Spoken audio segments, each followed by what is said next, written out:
Hi everyone, last video में हमने 2 marker questions के बारे में बात की थी। आज हम 7 मार्कर क्वेश्चंस के बारे में बात करेंगे।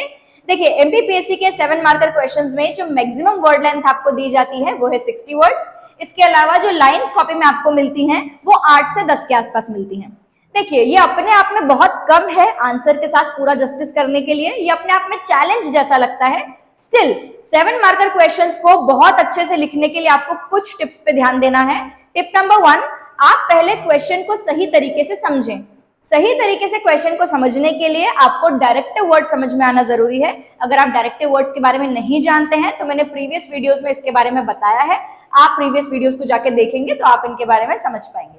डायरेक्टिव वर्ड अगर आपको समझ में आ गया है तो आप आसानी से क्वेश्चन की आउटलाइन फ्रेम कर सकते हैं। जब आप क्वेश्चन की आउटलाइन को फ्रेम कर लेंगे कि आपको आंसर प्रेजेंट कैसे करना है, तो हमेशा कैंडिडेट आंसर को 3 पार्ट में डिवाइड करते हैं: introduction, main body of the answer and conclusion.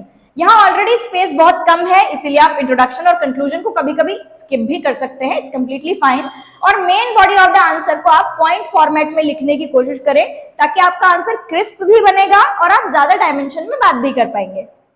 अब समटाइम्स ऐसा होता है कि कोई बहुत इंपॉर्टेंट करंट अफेयर हमारे सामने है उस क्वेश्चन से रिलेटेड, भले ही हम इंट्रो कंक्लूजन नहीं लिख रहे हैं, लेकिन आप उस करंट अफेयर को जरूर अपने आंसर में मेंशन करें।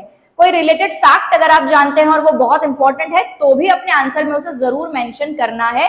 इनके भी अपने मार्क्स हैं।